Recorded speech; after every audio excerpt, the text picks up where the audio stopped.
Ladies and gentlemen, greetings and welcome to Casual Discussion, the show where we just talk and try to have fun. I'm your host Zelrix, and today I'm gonna do a follow-up on my video on Canadian cartoons, and I'm gonna share with you what it was like to grow up as a Quebecer, mostly through Scarity.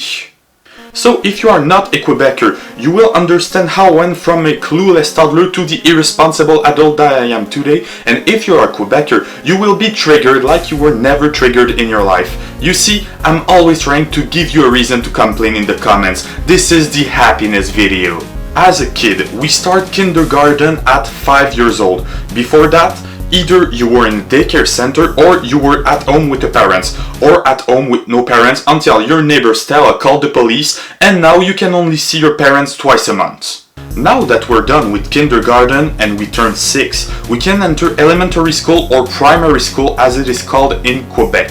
And that's where it gets interesting, because whoever designed the school curses in Quebec, trust me, they were hanging out with June from 16, because you have to be high as to design a school system that is that broken. In Quebec, elementary school goes from grade 1 to grade 6. Assuming you're not held back at 12 years old, you are finally ready to make the big transition from elementary school to high school. Because yes, fun fact, in Quebec there is no middle school. You go straight from elementary school to high school. Like you know you're that little 12-year-old and you have to rub shoulders with 17 years old. Some of them even have cars. That's scary. You just really feel like fresh meat for the first 2 years of high school.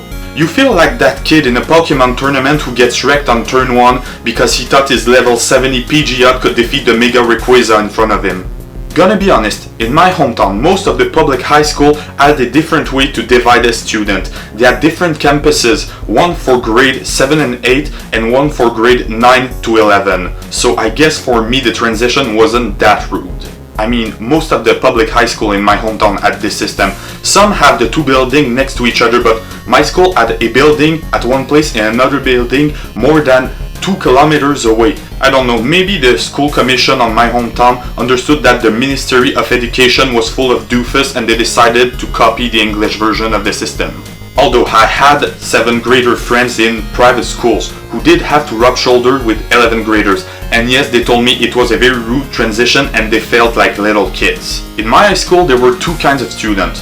First of all, the vocation students. You had to choose a vocation between cultural art, media, and music, or you could take it relax, have regular class and be what we called a regular. Around grade 9 it became way easier to blend the 2 kinds of student, but grade 7 and 8, forget it. It was the Republic versus the Separatists. Vocation students generally avoid to be seen with regular kids, and the worst were music vocation. They were in their own part of the school, never getting blended with other programs, never interacting. Legend has it that they even tried to pull off a Donald Trump and build a wall between them and the other kids. So you guys know me, I'm a hard worker, I was a regular. Even worse, I was what we called a super regular. I never even stepped foot in an advanced science, math or English class. I never even remotely touched a physics or chemistry textbook. I was even held back 1 year in math. Oh, I totally had a low-level diploma. Even when the principal gave me the low-level diploma, he wrote barely made it on it. Because yes, that's the fun part about Quebec high school. You don't actually need to pass all the classes in your last year to graduate. I have absolutely no idea if it works like that in Ontario and in the States. If you know, just drop it in the comment and I won't forget not to give a shit. You basically just need your grade 10 math, science and history to graduate. Even worse, unless you take a special courses, in grade 11 you won't have science or history. Science was replaced by physics and chemistry, which I didn't take, and history was replaced by contemporary world, a class that was mandatory and was honestly one of my favorite subjects. It was basically a geopolitics economics class. Also, fun fact, to graduate, you either need your gym credit or your ethics credit. I'm not sure if it is actually possible to fail Quebec gym classes, but I'm also wondering what kind of sociopath can't pass ethics classes. Okay, real-time story, grade 11, ethics. I was in one of those monstrous class with a teacher that really loved me, which was strange, because A, as mentioned, it was a monstrous class, and B, without being a troublemaker, I could be one hell of a disruptive element sometimes. So we have a final test and I've already amassed enough good grades to pass the class anyway. So just for fun, I start writing the most stupid, insensitive, vulgar and discriminatory thing I can for an ethics test. And I hand it over. My friend was so mad at me because she had worked like crazy for this test. And she said I didn't give a shit whatsoever about my future, which to be fair was kind of true at that time. Well, guess what? If she was not mad enough at that moment, when we got the result back, she got 32 and I got 80%. I looked at my copy and I was like, what the hell, even I would have flunked me. Look, this is how this teacher used to correct our copies. At her place, there is a 100-step stairs. She makes a paper airplane with your copy. She throws it. If you land on the 75th steps, you have 75%. That's the only explication. That or I'm a mad genius. The stair things, definitely the stair things. The only reason I graduated high school was because of a staircase. Because yes, in Quebec, high school or secondary school as we call it, you graduate at grade 11 or secondary 5. After that, you're 17 years old and you're on your way to college. Does that mean you can start university at 17? Yes, but actually no. Let me explain. We have something between university and high school in Quebec. It's called Cégep. Cégep is basically a community college, but it's also the bastard child of a high school and a college. So generally, after high school, you go to Cégep and you have to choose a program. I choose visual art, and then you have to go through two types of classes. Program classes that relate to your field of study, and general classes that exist for some reason. No, seriously, in the regular classes courses, we have 3 gym class and only 2 English class. College level gym class. What the hell? That is why Quebec is known as the Joey Tribbiani of Canadian province. Plus, you want to talk about rude transition? In high school, even though I was 17, I couldn't decide not to go to a class or sign myself off for even one class without my parents motivating my absence. And because the disciplinary counselor was an ex-member of the Canadian Army and a control freak, we did have a very bad relationship, him and I, by the way, the school could decide that the justification that my parents gave them was not justified enough, that I still had to go to class. To be honest, it was way more of a gray area than that, but you get the point. So you arrive at Cégep, you just went from 5 years of having to literally throw up blood not to go to a class, and then what? Even the teacher doesn't show up for the class. That is Cégep.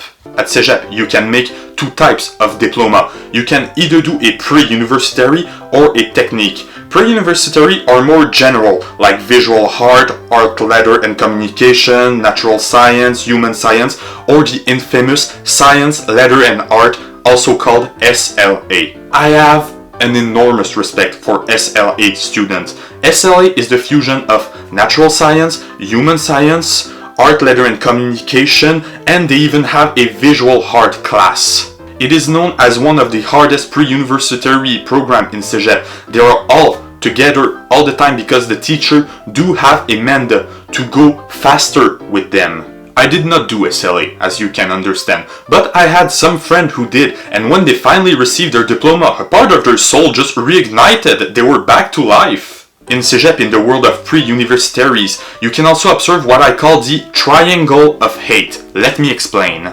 In a world full of programs that are rough, like natural science, which are, by the way, probably the most arrogant people I've ever met, that always despise other programs because our work seems easy, and I insist on seems, because as a visual art student, I spent some sleepless nights working on things like these. Anyway, back to the triangle. There are 3 programs that have a very specific way to hate each other. Human science generally are going to trash on music students. Music students are gonna trash on visual art students, and visual art students we're gonna trash on human science students. It may seem mean, but in the end it's really just the hate that we've bottled up that finally explode. This hate is alimented by all the comments of other people who say our programs are easy, where in the end we do work hard as anybody, except human science, of course. All they do during their classes is stuff their big fat thumb in their... Okay, just kidding, force of habits. Let's keep going. Then you have the famous world of techniques. Techniques have a diploma that lasts 3 years instead of 2 like a pre-universitary, but they can use this diploma either to go to university or they can start working right after Cégep in their field of study. Keep in mind that they're 21 and they might even start their career that way. Technics tend to have more focused classes than pre-universitary. They will learn to do one job or a few jobs that are alike, where a pre-universitary will learn about a subject in general. But I've never been in a technic, so I won't get too deep into it, so I won't say stupid shit on YouTube. Yeah, I'm rushing. If you wanna roast me, the comments are down below, blah blah blah. Then what in Cégep? Probably the most infamous thing. You have the R score. Now kids, listen to me. F the R score. Your R score is a number from 0 to 50 that university will look at to decide if they want you in their classes or not. The formula to calculate the R score is pretty complicated, but roughly it is your grades versus the general grades of the rest of your class or the rest of your program. I did say roughly. It means that to enter university, you're in real-time competition with every other student in your program. When you want to go to a university that is not too hard to get into, like you want to back in visual art, your R score doesn't matter that much. But if you want to go study in science or if you want to become a lawyer, oh, that's the Hunger Games that begins. Your best friend is crying because they just failed an exam? Well, that's good for your R score. If all of your class is dropping out, well, time to send those college applications. And if 3 students just died in a car crash, guess who's going to college?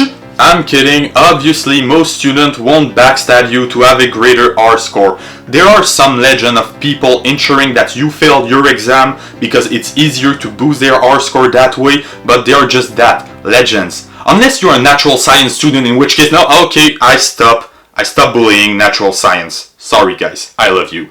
I never finished my Cégep. I decided to go straight to university in Ontario. They just asked me for a proof that I finished high school.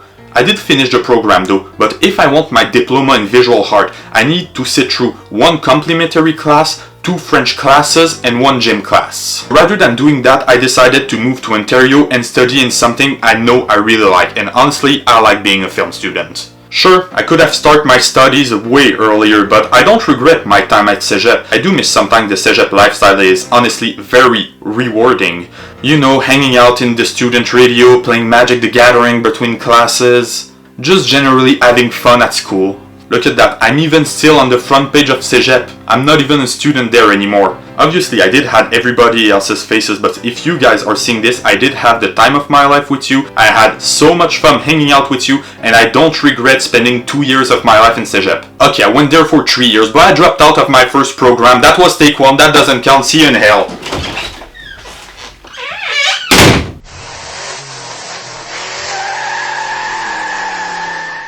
Just kidding, I'm a film student, we both know I can't afford a car. Anyway guys, thank you so much for watching. I hope you now understand what this Quebec school system has put in me through for the last 16 years. There are some other diplomas you can do. There are people that can live very happily with only a high school diploma, and that's perfectly fine. Most of this video is just bad writing and bad humor. Human science, not science, music student, don't take it personally. I'm sure you have a great career and I'm sure you are doing fine on your own. Tell me in the comment down below if you would like to see a part 2 of this episode or just a video where I share some school anecdotes with you. Subscribe and activate the bell to be notified when a new video comes up. Share this video with all your friends, and as always, thanks for watching.